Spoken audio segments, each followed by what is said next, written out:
Olá, sejam todos muito bem-vindos a mais um programa Vanguarda, aqui na Jovem TV, a TV comunitária de Cabo Frio, canal 8.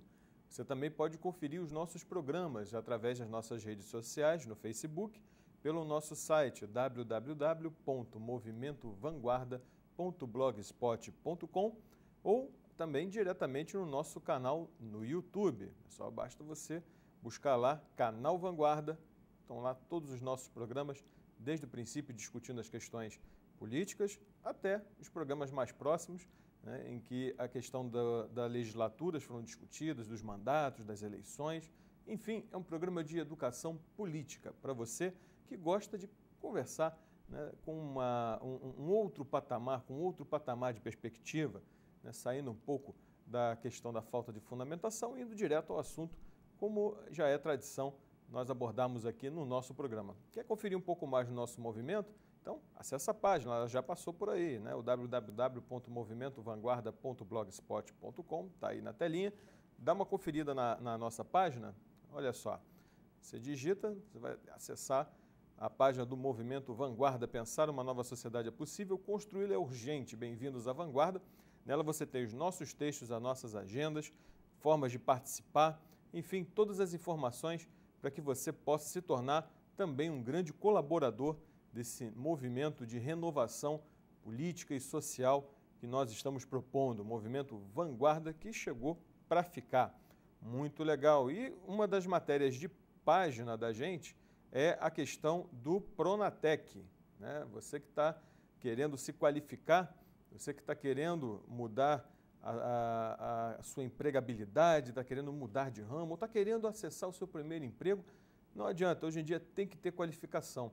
Então nós, do Vanguarda, também apoiamos uma iniciativa muito bacana da Universidade Estácio de Sá com o governo federal, no cursos do Pronatec pós-médio. Então você que concluiu o ensino médio, essa semana você não pode perder.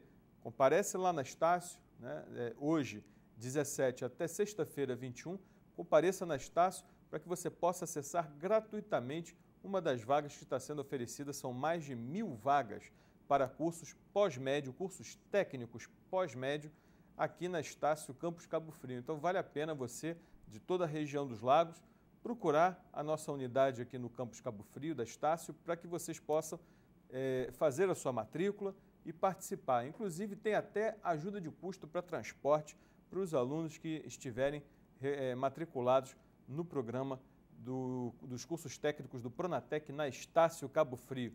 O que precisa para você ter a sua vaga? Precisa se cadastrar em algum lugar? Precisa pegar carta com alguém? Não, não precisa.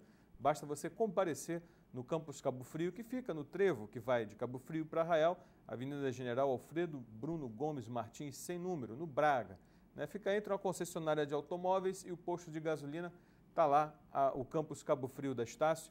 Basta você comparecer de segunda a sexta, nessa semana, das 9 da manhã até as 8 da noite. Não perca, olha, cursos: informática, informática para a internet, logística, petróleo e gás, petroquímica, química e sistemas a gás. Isso tudo no turno da manhã.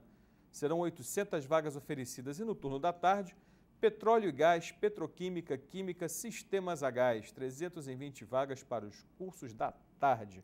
Não perca, né? Tem apoio do Movimento Vanguarda, da Associação Municipal de Estudantes de Arraial do Cabo, da União Cabo-Friense de Estudantes, da Uniamacaf, ou seja, todo mundo aí apoiando, divulgando o Movimento Vanguarda, né? Também tentando levar o máximo de pessoas possível essa grande oportunidade de qualificação profissional pós-médio aqui na nossa região. Legal? Boa novidade, boa novidade. Hoje vamos à nossa temática do programa. Nós vamos entrar em uma sequência de programas que vai falar justamente da questão do golpe militar, a ditadura que nós não queremos, a ditadura que afrontou o Brasil. Esse será o nosso tema, um resgate histórico das principais passagens, desfazendo mitos e procurando estabelecer um canal de comunicação que pondere as ideias nos seus devidos lugares. Hoje, por exemplo, nós sabemos que a nossa sociedade tem vivido problemas intensos com relação à corrupção. Do mesmo modo, nós temos observado que as instituições democráticas têm cumprido seus ritos, mesmo que ainda não tão perfeitamente como nós gostaríamos, mas tem cumprido com certo sucesso os ritos de punição, de análise, de julgamento, de levar a público e a opinião pública os acontecimentos com relação aos bastidores de uma política que não é a que nós desejamos, a política do toma lá da cá, a política do fisiologismo, a política da corrupção. Contudo, nós observamos absurdos que têm circulado pelas redes sociais, absurdos que têm circulado pelas listas de e-mail. Você já deve ter recebido um e-mail com um absurdo semelhante, de que para solucionar os problemas da democracia, nós temos que suspender a democracia, ou seja, fazer um chamamento a um golpe, a um novo golpe, a uma nova quartelada das Forças Armadas, com a ilusão de que, num belo dia, eles devolveriam o poder pacificamente para que a sociedade pudesse continuar os seus caminhos. Ora, isso é uma grande ingenuidade.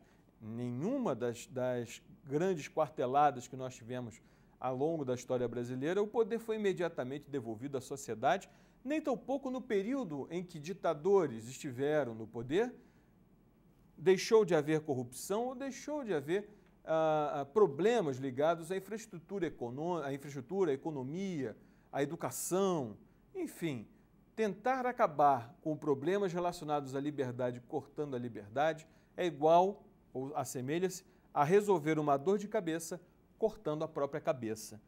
Então, você que está aí nos assistindo, que pode estar recebendo aí algum e-mail, vendo nas redes sociais, ou até num bate-papo, não dê ouvidos, ou procure não dar ouvidos a aquelas pessoas de pouco conhecimento, mas que têm uma profunda veia autoritária dentro de si, que andam propagando bobagens. O fato de você ser contra a corrupção não significa que você tem que ser a favor de um golpe e vice-versa.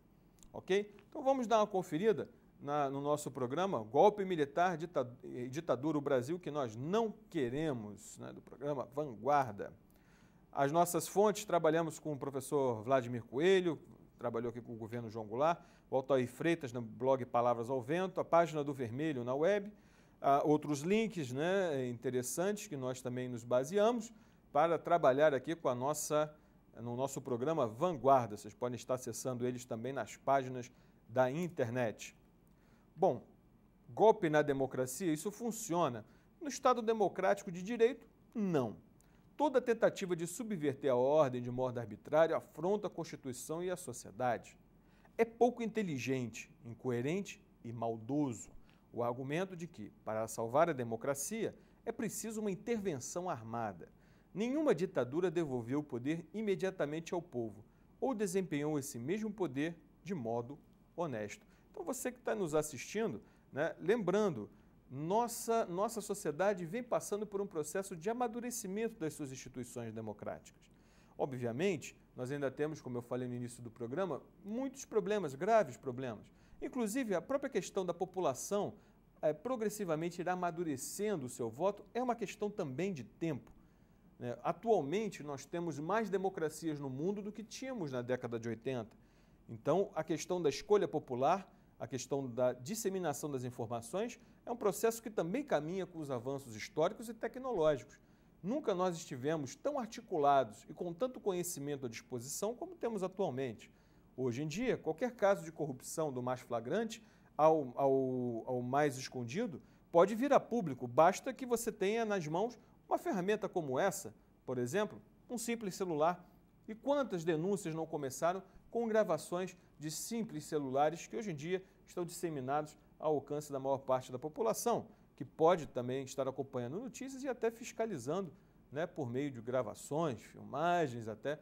Percebam, hoje a televisão também universaliza o acesso, temos a TV Câmara, a TV Senado e vários outros canais à disposição na rede mundial de computadores, cujo acesso ainda no Brasil não é o ideal, mas de certo modo tem crescido bastante com relação às consultas feitas. Por isso, vivemos uma sociedade que progressivamente está mais antenada. Não há a mínima necessidade de se dar um golpe na democracia. Ainda tem um outro detalhe. Nós vivemos instituições democráticas, muitos também, por meio de redes sociais, e-mails e tudo mais, andam dizendo que nós vivemos uma ditadura petista, o que não é, obviamente, verdade. Cada partido no poder, obviamente, tem os seus interesses, tem o seu modo de proceder, muitas vezes correto, outras não, concordamos ou não com eles. E a hora de manifestar a nossa concordância e discordância é através da nossa filiação a partidos políticos, é através da nossa participação intensiva no jogo democrático, no jogo eleitoral, expressando a nossa opinião, não só de maneira equilibrada, obviamente, mas também na nossa militância, mostrando que o que há de errado precisa ser consertado e retirado sempre através do voto. Agora, os militares, por exemplo, eles têm a sua função constitucional essa que é da maior importância para qualquer sociedade no mundo todo. Eles cumprem um papel social muito importante, cumprem um papel estratégico na defesa da nossa soberania, na defesa dos nossos interesses, não só internamente como externamente. Agora, não é motivo algum para nós distorcermos essa função que cabe às Forças Armadas e colocá-la numa posição de afronta àquilo que ela deve obedecer, o princípio constitucional, as instituições de um país. Ela não pode subverter essa ordem em nome de uma possível e imaginária subversão. Você que está nos assistindo, também observe os comentários de pouca inteligência. Muitos dizem que nós estamos vivendo uma época em que a União Soviética Comunista, que nem existe mais, estaria, de certo modo, influenciando a expansão do comunismo mundial, que, pelo contrário, é um processo de retração histórico desde a queda do Muro de Berlim e da queda da própria União Soviética. Observe também que as pessoas dizem que o Brasil está tentando se tornar uma Cuba ou uma Venezuela. É um absurdo atrás do outro. Não há a mínima coerência em qualquer tipo de argumento como esse. Basta que você estude um pouco e observe a história do Brasil, um mínimo de estudo e de leitura, sai desse comentário tremendamente ignorante, tremendamente com uma falta de fundamento gritante, para que vocês possam observar que a nossa realidade é outra realidade, não desmerecendo as construções históricas desses dois países. Cuba e Venezuela, a seu turno, vivem os seus respectivos regimes, o seu modo de fazer política e suas crenças, com seus acertos e seus erros. E a nossa experiência é uma experiência democrática que vem se consolidando e que, de certo modo, também não deixa de estar imune, como qualquer outro país do mundo, às vicissitudes do próprio regime. Então vamos observar novamente ali no nosso quadro mitos, bobagens e maldades com relação ao tema. A ditadura vem salvar o Brasil da corrupção? Não.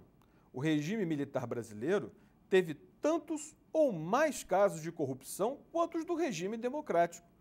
Mas uma diferença foi fundamental. No regime militar, a oposição era calada à força, por meio das torturas, desaparecimentos e assassinatos. Então, num regime de exceção, obviamente você não vai ver matérias nos jornais falando mal do regime. Você não vai ver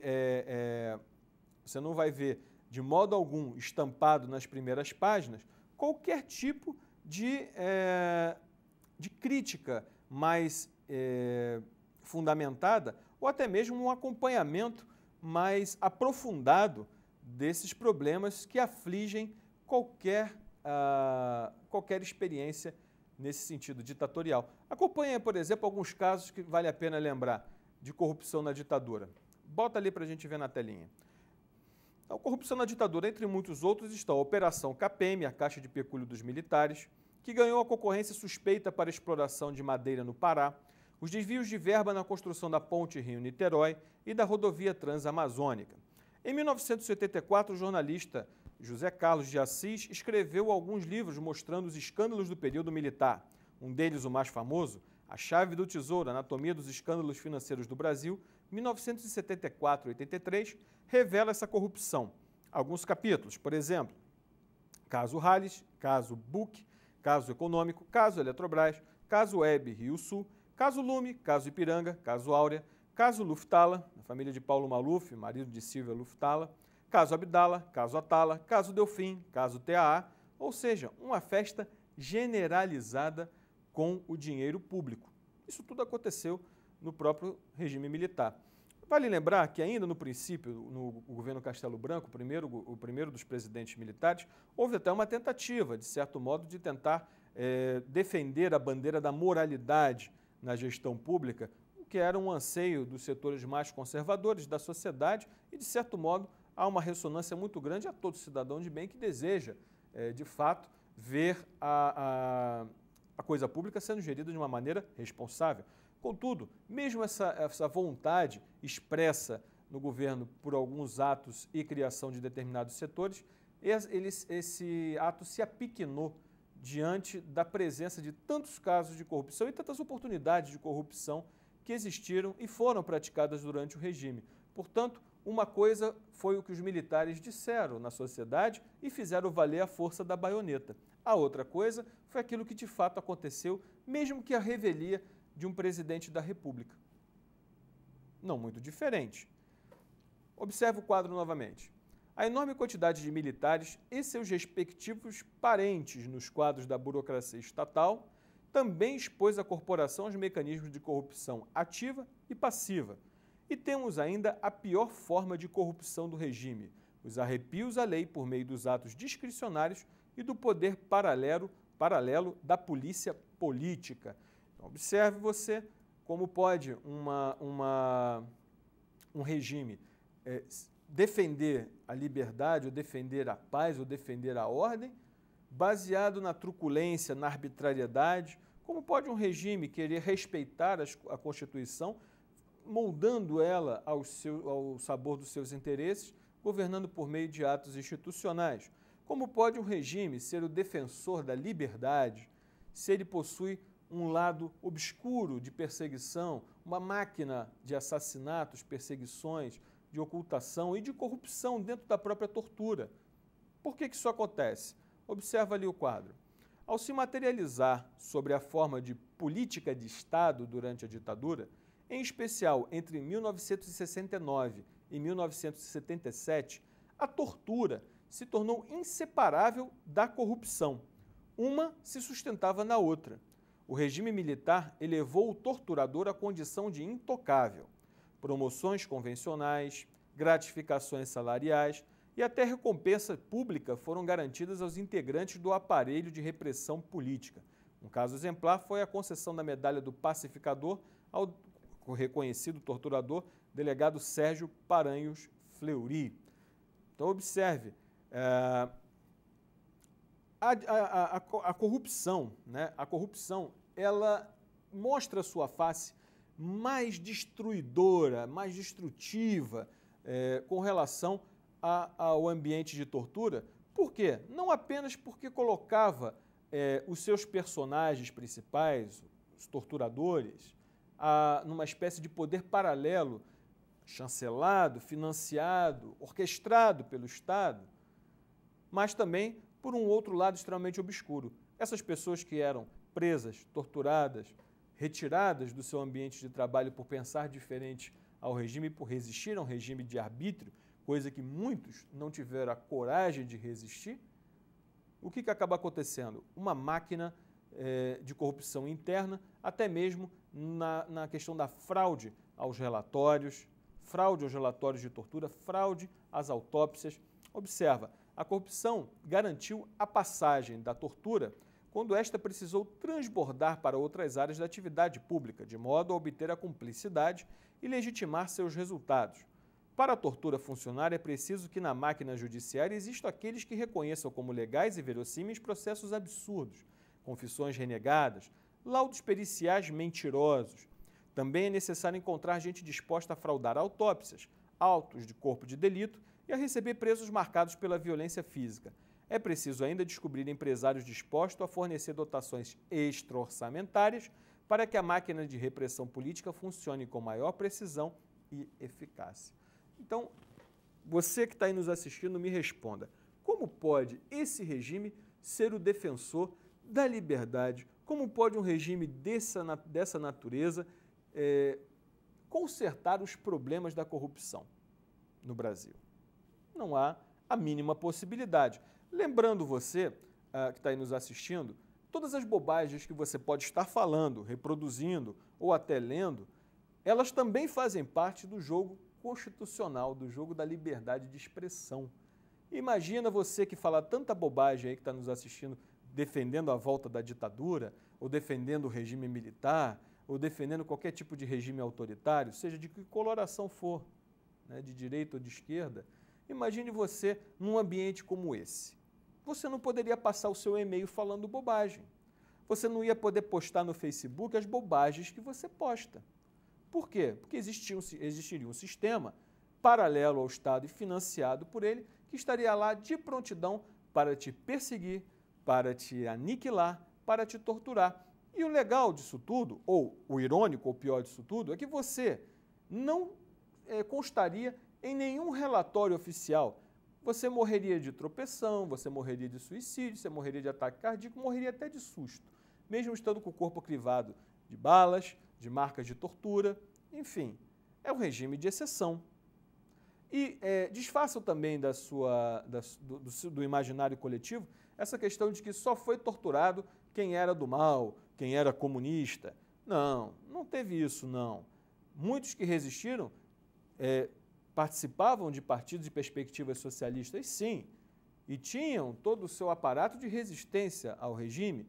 E quantos outros eram apenas professores, eram apenas simpatizantes da liberdade, músicos, poetas, escritores? Quantos não tiveram que ir embora para não morrer? Pense nisso, pense bastante nisso, porque o preço da liberdade não pode ser o nosso silêncio. Como começou isso tudo? Vamos voltar um pouco no tempo e descobrir como isso começou. No comício da Central do Brasil, em 13 de março de 64, o presidente João Goulart, apoiado por setores nacionalistas e sindicatos, discurso em defesa das reformas de base. A intenção do governo era promover a reforma agrária, bancária e universitária, ou seja, de uma maneira inédita, pela primeira vez durante muitos anos, desde o final do governo Getúlio até a deposição do governo João Goulart, você tem um aceno mais ao clamor popular por reformas pela voz de João Goulart. João Goulart, para assumir, com a renúncia de Jânio Quadros, João Goulart, para assumir, teve também muitas dificuldades, severas dificuldades, e a maior delas foi justamente ter garantido o direito ao seu mandato, direito constitucional. Haja visto que tinha todo um aparato envolvendo, mais uma vez, uma quartelada militar, aliado aos setores mais conservadores da Igreja Católica e aos setores mais conservadores da sociedade civil, apoiado também por expressiva camada das classes médias. E lembre-se também, vale ressaltar que, de certo modo, a Igreja, ela no início foi complacente com o regime, atuante nesse sentido, mas, por outro lado, depois, mais à frente, vai se tornar também, em alguns segmentos, um bastião de resistência e de luta contra o regime. Nós tivemos aí muitos religiosos torturados, porque, de certo modo, participaram direto ou indiretamente na luta contra a ditadura. Vale a pena fazer também esse registro. Tá? Bom, o programa das reformas de base, né, tratava-se de um plano trienal. Vamos dar uma olhadinha ali, como mostra o nosso quadro. O governo brasileiro adota o modelo francês de planejamento, considerando o principal objetivo o desenvolvimento econômico, ou seja, era um governo desenvolvimentista. A ideia de uma economia planejada implica o princípio de intervenção do Estado na economia, ou seja, o Estado participando mais como ator econômico.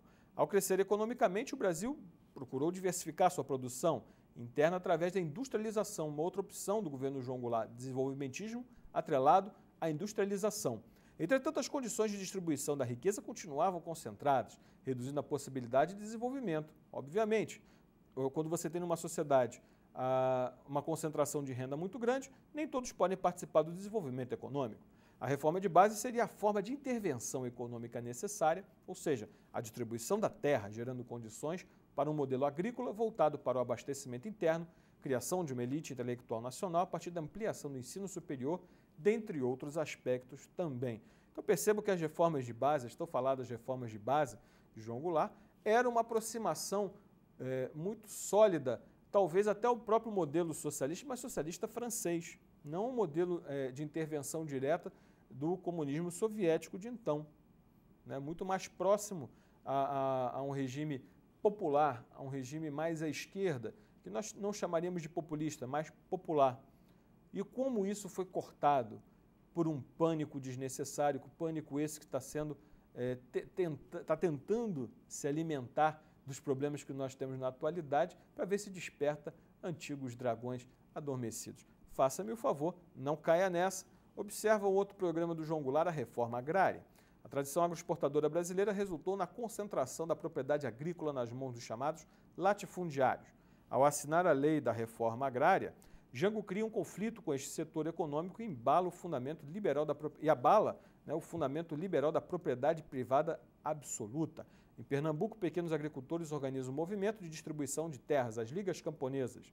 O advogado Francisco Julião torna-se o seu principal líder. Então, uma época em que o povo, de certo modo, também está tentando se inserir um pouco mais na luta política, na participação política, observando que nas reformas de base poderia encontrar essa brecha, esse apelo, que hoje, por exemplo, nós também estamos nos inserindo e participando ativamente de várias manifestações, assistindo comissões no Legislativo, fiscalizando e participando por meio de audiências públicas das ações do Executivo.